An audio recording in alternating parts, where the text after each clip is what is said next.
धन धन सतगुरु तेरा ही आसरा, सादगी की प्रतिमूर्ति। एक बार आश्रम में सेवा कार्य के दौरान पूजनीय सतगुरु जी जमीन पर बिछी साधारण सी दरी पर बैठकर सेवादारों को अपने पावन दर्शनों की अनोखी खुशी प्रदान कर रहे थे। सभी सेवादार अपनी अपनी सेवा में व्यस्त थे। अचानक बाहर से कुछ व्यक्ति आए और आप जी से कहने लगे, सरदार जी संत कब दर्शन देंगे। इस पर पूजनीय सतगुरु जी ने उन व्यक्तियों पर अपनी पावन दृष्टि डालते हुए विनम्रता सहित फरमाया, भाई संत तो उस सामने वाली गुफा में रहते हैं, वो 1 महीने में एक बार बाहर आते हैं। उन्होंने आजकल मौन धारण किया हुआ है। उन लोगों ने प्रार्थना की कि हम बहुत दूर राजस्थान से आए हैं, इधर पशु मेले में आए थे, सोचा संत जी के दर्शन भी कर आएं। सरदार साहब आप अंदर जाकर संत जी को हमारी ओर से प्रार्थना करना कि कुछ लोग दर्शन करने आए हैं। इस पर सर्व सम्राट सतगुरु जी ने मुस्कुराते हुए वचन फरमाया, भोलियो यदि यह हमारे अधिकार में होता तो हम संत जी से आपकी बातचीत भी करवा देते। आप आए हैं तो आपका स्वागत है। आश्रम के दर्शन करो और दीवारों पर लिखे हुए वचनों को पढ़ लो। आप लोग इसी माह की 28 तारीख को आश्रम में आकर सत्संग सुन लेना तथा संत जी के दर्शन भी कर लेना। पूजनीय सतगुरु जी के दर्शन तो वह कर ही रहे थे और साथ ही मीठी मीठी बातें भी कर रहे थे, परंतु उन लोगों को क्या पता था कि ये स्वयं ही पूजनीय सतगुरु जी हैं। आप जी के आदेश अनुसार वे सभी आश्रम के चारों ओर घूम फिर कर आश्रम के दर्शन करने तथा दीवारों पर लिखे वचनों को पढ़ने में व्यस्त हो गए। पूजनीय परम पिताजी वहां से उठकर मुस्कुराते हुए गुफा के अंदर चले गए। जब उन व्यक्तियों को सेवादारों के द्वारा इस वास्तविकता का पता चला कि जिन महापुरुषों को वे सरदार साहिब कह रहे थे वे ही पूजनीय सतगुरु जी हैं, यह सुनकर वे अत्यंत लज्जित हुए। वे लोग पूजनीय सतगुरु जी की सादगी तथा प्रेममयी वचनों से अत्यधिक प्रभावित हुए और कहने लगे, कमाल है, दोनों जहानों के मालिक इतने विशाल आश्रम के गद्दी नशीन संत नीचे जमीन पर ही विराजमान थे। इतनी सादगी किसी भी संत महापुरुष में आज तक हमने ना तो देखी है और ना ही सुनी है। यदा भी उन्होंने हमारे साथ कितनी ही देर तक बातचीत भी की, परंतु हमें तनिक भी पता नहीं चलने दिया कि जिन महापुरुषों के हम दर्शन करने आए थे वे स्वयं ही थे, अर्थात यही महापुरुष पूजनीय सतगुरु शाह सतनाम सिंह जी महाराज हैं। इस प्रकार पूजनीय सतगुरु जी के बैठने, बोलने एवं समझाने का ढंग तथा सहनशीलता सचमुच ही बेमिसाल थी, जो कि रूहानियत में अपने आप में एक मिसाल है। पूजनीय सतगुरु जी सत्संग में रहन सहन के बारे में फरमाया करते कि प्रेमी का रहन सहन, उठना बैठना, बात करने का अंदाज व दूसरों की बातों को सहन करने की इतनी क्षमता होनी चाहिए कि आपको देखने व सुनने वाले व्यक्ति आपसे पूछें कि आप किस परिवार से हो, किन महापुरुषों के पास जाते हैं, आपके सतगुरु कौन हैं जो ऐसी ऊंची शिक्षा देते हैं। हमें भी उन महापुरुषों के पास लेकर चलो, हम भी उनका सत्संग सुनना चाहते हैं। पूजनीय सतगुरु जी का यह आदेश है कि हर प्रेमी को ऐसा ही आदर्श प्रेमी बनना चाहिए। यह घटना सन 1970 की है। शाह मस्ताना जी धाम में मुख्य द्वार के समीप सचखंड हॉल बन चुका था। आश्रम के प्रांगण में साध संगत की सुविधा के लिए छोटे छोटे पौधे लगाए गए थे ताकि बड़े होने पर साध संगत इनकी छाया में बैठकर सत्संग सुन सके। एक दिन पूजनीय परम पिताजी घूमते हुए उधर ही आ गए। वहां कुछ सेवादार खड़े थे। सभी ने पूजनीय सतगुरु जी के समक्ष नतमस्तक होकर नारा लगाया। पूजनीय सतगुरु जी ने सभी सेवादारों को अपना पावन आशीर्वाद प्रदान किया तथा चलते चलते उनके पास रुक गए। पूजनीय सतगुरु जी ने सभी की कुशलता पूछी। तभी एक सेवादार ने पूजनीय सतगुरु जी के चरणों में प्रार्थना की कि पिताजी अब तो आनंद आ जाएगा, क्योंकि गर्मी के मौसम में साध संगत को खुले आसमान के नीचे बैठकर सत्संग सुनने में बहुत परेशानी होती थी। जब ये पौधे वृक्ष का रूप धारण कर लेंगे तो समस्त साध संगत उन वृक्षों की छाया में बैठकर सत्संग सुन सकेगी एवं विश्राम कर सकेगी। इस पर पूजनीय सतगुरु जी ने उस प्रेमी को बड़े प्यार से निहारा और कुछ रुककर वचन फरमाया। भोलिया, जब तक ये पौधे पेड़ बनेंगे तब तक साध संगत इतनी अधिक हो जाएगी कि अपने को सरसा से बाहर टीलों पर जाकर सत्संग सुनाना पड़ेगा। यह जगह जो बहुत अधिक लगती है, संगत के उठने बैठने व ठहरने के काम में आएगी। पूजनीय सतगुरु जी के पावन वचनानुसार पेड़ बांधने से पूर्व ही संगत इतनी अधिक हो गई थी कि आश्रम के अंदर बैठाना कठिन हो गया। अंत टीलों पर ही जाना पड़ा, जहां आज नया रूहानी आश्रम शाह सतनाम जी धाम बना हुआ है। लगभग सन 1982 की घटना है। पूजनीय सतगुरु जी प्रश्न पूछने वाले सभी प्रेमियों को एक गोल दायरे में बैठा लिया करते थे। उस समय एक प्रेमी ने पूजनीय सतगुरु जी के चरणों में प्रार्थना की कि पिताजी अब तो अपने आश्रम में किसी भी सुविधा की कमी नहीं है। साध संगत के विश्राम करने के लिए पर्याप्त कमरे हैं, लंगर तथा पानी की पूरी व्यवस्था है। पूजनीय सतगुरु जी ने प्रेमी की ओर देखा तथा कुछ क्षण रुककर वचन फरमाए। भोलिया, अभी तो कुछ भी नहीं बना है, अभी तो शेर से पूनी भी नहीं काती है, यानी अभी बहुत कुछ बाकी है और भी बहुत कुछ बढ़ना है। पूजनीय सतगुरु जी के समय ही संगत की संख्या इतनी अधिक हो गई कि बैठने के लिए शाह मस्ताना जी धाम में उपलब्ध स्थान कम पड़ गया। इसलिए साध संगत की सुख सुविधा का ध्यान रखते हुए पूजनीय परम पिताजी एवं उनके ही स्वरूप पूजनीय हजूर पिताजी द्वारा अनेक निर्माण कार्य करवाए गए तथा आज भी अनवरत रूप से चल रहे हैं। सन 1985 की बात है। एक सत्संगी ने पूजनीय सतगुरु जी के चरणों में प्रार्थना की कि आश्रम में लड़कियों के लिए विद्यालय तथा साध संगत की सुविधा के लिए अस्पताल का निर्माण करवा दीजिए। इस पर पूजनीय सतगुरु जी ने पावन दृष्टि से प्रेमी को निहारते हुए कुछ क्षण रुकने के उपरांत वचन फरमाए। अब हमारी बॉडी बूढ़ी हो गई है, जब इसे जवान बनाएंगे तब ऐसे बहुत से काम करेंगे। परम पूजनीय सतगुरु जी ने अपने वचनानुसार अपना स्वरूप बदलकर पूजनीय संत गुरमीत राम रहीम सिंह जी इंसा का जवान स्वरूप धारण कर विद्यालयों एवं अस्पताल आदि का निर्माण करवाया व निर्माण करवा रहे हैं। सन 1980 की बात है।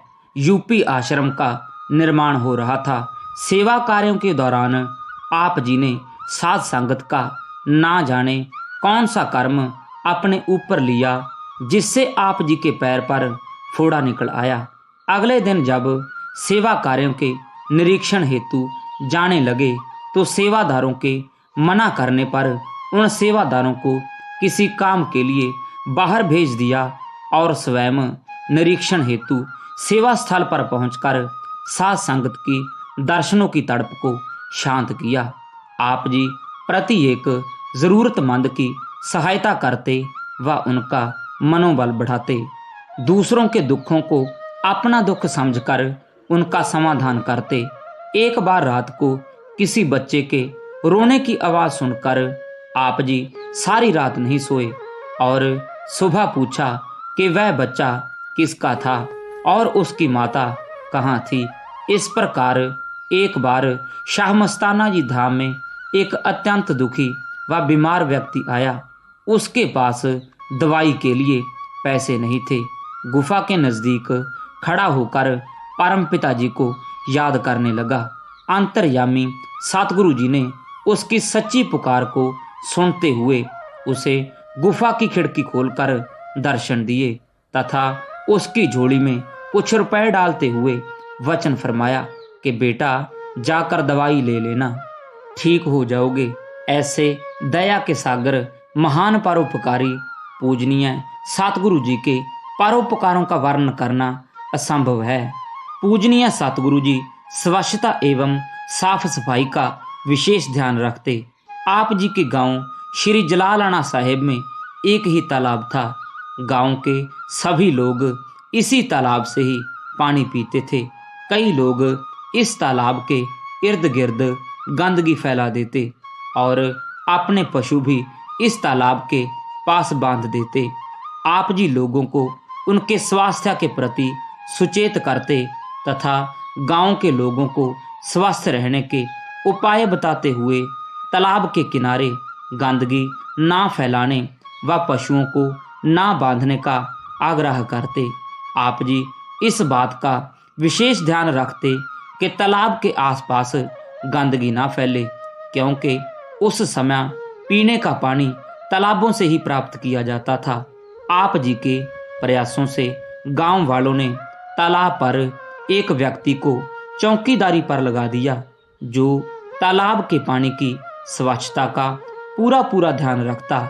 आप जी भी उस व्यक्ति को समय समय पर तालाब में पानी की स्वच्छता के विषय में चेतावनी देते रहते।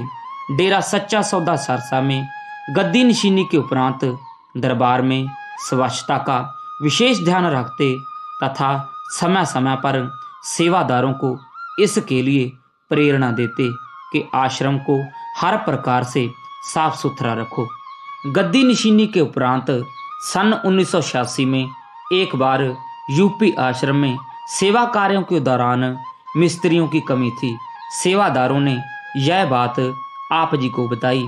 आप जी ने टीप करने वाला डिब्बा स्वयं उठा लिया और टीप करके मिस्त्रियों को टीप करने का सही ढंग बताते हुए फरमाया कि टीप करते समय दीवार पूरी तरह से गीली होनी चाहिए, मसाला हलवे जैसा नरम होना चाहिए, मसाला उतना ही उठाना चाहिए जितना दीवार में दर्ज हो और मसाला दबाकर लगाना चाहिए। आप जी के अथक परिश्रम व सफल नेतृत्व के कारण ही डेरा सच्चा सौदा ने दिन दुगनी रात चौगुनी उन्नति की है। इसी के फलस्वरूप वर्तमान में दुनिया के समक्ष डेरा सच्चा सौदा का अलौकिक स्वरूप खड़ा है। 12 दिसंबर 1965 को गांव देसुजोधावाड़ा सरसा में सत्संग हुआ। परम पिताजी रात के लगभग 2 बजे उठे और एक सेवादार को साथ लेकर शमशान भूमि की ओर चल दिए। वहां पर जगदीश नाम का एक व्यक्ति घूम रहा था और कह रहा था कि उड़ गए कबूतर, लगा दी सच्चे सौदे वालों ने चाबी। परम पिताजी उसके पास जाकर खड़े हो गए। उसने परम पिताजी के चरणों में माथा टेका तो पिताजी ने पूछा, क्यों बेटा, क्या हाल है? उसने जवाब दिया कि पिताजी अब ठीक हूँ। दरअसल वह व्यक्ति दिमागी तौर पर अस्वस्थ था और उसे लापता हुए काफी समय हो गया था। सेवादार ने परम पिताजी से विनती की कि पिताजी ये तो काफी दिनों से लापता था, आज आप जी की कृपा से ही यहाँ पहुँच पाया है। तब पिताजी फरमाने लगे, इसकी खातिर ही हमें यहाँ आना पड़ा। उसके बाद वह पागल हुआ व्यक्ति बिल्कुल ठीक हो गया। 2 फरवरी 1969 को गांव कुम्मण कलां पंजाब में सत्संग का आयोजन था। पूजा परम पिताजी रात्रि के करीब 11 बजे सत्संग फरमाने के लिए मंच पर विराजमान हुए। सतगुरु जी ने सारी साध संगत को अपना पावन आशीर्वाद देने के बाद ज्यों ही सत्संग का कार्यक्रम शुरू किया तो उसी समय 8-10 बुजुर्ग खड़े होकर अपने अपने घरों को जाने लगे। परम दयालु दातार जी ने उन पर दया करते हुए ऊंची आवाज में फरमाया, ठहरो भाई ठहरो, हमारी एक बात सुनकर जाना। इतना कहने पर वे सभी रुक गए। प्यारे सतगुरु जी ने फरमाया, जिस समय काल आएगा ये सत्संग का सारा कार्यक्रम एक नाटक की भांति आपके सामने आ जाएगा। एक फिल्म की तरह धर्मराज के दरबार में आपको दिखाया जाएगा कि सच्चे सौदे वाले संत तुम्हारे गांव में आए, ढोल बजा बजाकर गांव में घोषणा करवाई और संतों ने सत्संग सुनाकर बड़ा ही समझाया। तब सोचोगे कि हमने ना तो सुना और ना ही समझा, बल्कि उठकर घर को आ गए। जिस काम के लिए मानस जन्म मिला था वो काम नहीं किया, अब तुम्हें रोकते नहीं, बेशक चले जाओ। परम पिता जी के उक्त वचन सुनकर वे सभी बुजुर्ग वहीं बैठ गए। इसके बाद उन्होंने परम पिता जी का पूरा सत्संग सुना और सत्संग समाप्ति के बाद नाम शब्द की दात प्राप्त करके अपना जीवन सफल बनाया। 15 मार्च 1969 को परम पूजनीय परम पिता जी ने गांव चुग्गे कलां जिला भटिंडा में सत्संग फरमाया। सत्संग में काफी गणमान्य लोग भी आए हुए थे। परम पिता जी ने किसी सेवादार से लंबे वालों वाला एक कुत्ता मंगवाया। परम पिता जी के आदेश पर उस कुत्ते के शरीर पर काफी सारे नए नए नोटों के हार लपेट दिए गए एवं उस कुत्ते को वहां से भगा दिया गया। कुत्ता तेजी से पंडाल के बाहर की ओर भागा एवं उसके भागते ही अधिकतर लोग उस कुत्ते के पीछे भाग खड़े हुए। साथ संगत के मध्य जो संपन्न लोग बैठे थे वे भी नोट लेने के लिए उसके पीछे भाग पड़े। इस दृश्य को देखकर परम पिता जी ने हंसते हुए फरमाया, ये सब माया के यार हैं। 2 अगस्त 1969 में गांव चंदो कला में सत्संग था। उस समय परम पिताजी एक गांव में दिन और रात को 2 सत्संग किया करते थे। चंदो कला गांव में मात्र 40-50 घर ही थे। वहां पर सत्संग करके परम पिताजी बहुत आनंदित हुए। उक्त गांव में सत्संग के उपरांत परम पिताजी ने 147 नामभिलाषी जीवों को नाम शब्द की दात प्रदान की। परम पिताजी ने पहले से ही रतिया गांव की सत्संग हेतु 3 अगस्त की तारीख निर्धारित कर रखी थी। दूसरे दिन 3 तारीख को परम पिताजी रतिया पहुंचे और दिन का सत्संग फरमाया। उसके बाद रात को सत्संग किया। जब नाम शब्द देने का समय आया तो केवल 19 जीवों ने नाम लिया। परम पिताजी ने उन जीवों से हाथ खड़े करवाकर पूछा कि रतिया के कितने आदमी हो भाई। उस समय रतिया के सिर्फ 8 लोग थे। उसके बाद परम पिताजी ने 5 साल तक रतिया में सत्संग ना करने का फैसला किया। 5 साल के बाद अर्ज करने पर परम पिताजी ने सत्संग मंजूर किया और कहने लगे, भाई सत्संग तो आपको दे दिया, यदि लाभ उठाओगे तो सत्संग करेंगे। परम पिताजी ने मंच पर विराजमान होने के उपरांत वचन फरमाया, इस नगर को 5 साल के बाद सत्संग नसीब हुआ है तो भाई अब मौका आपके हाथ में है, चाहो तो लाभ उठा लो, सत्संग फिर नसीब हो जाएगा। इसके बाद परम पिताजी ने इस भजन पर सत्संग किया। कन्न ते ना जूं सर के होके मार मार संत समझांदे। सत्संग की समाप्ति के उपरांत 1009 जीवों ने नाम शब्द की अमूल्य दात प्राप्त की। तब परम पिताजी ने वचन फरमाया, अब तो भाई रतिया के कान पर जूं सरक गई है। धन धन सतगुरु तेरा ही आसरा।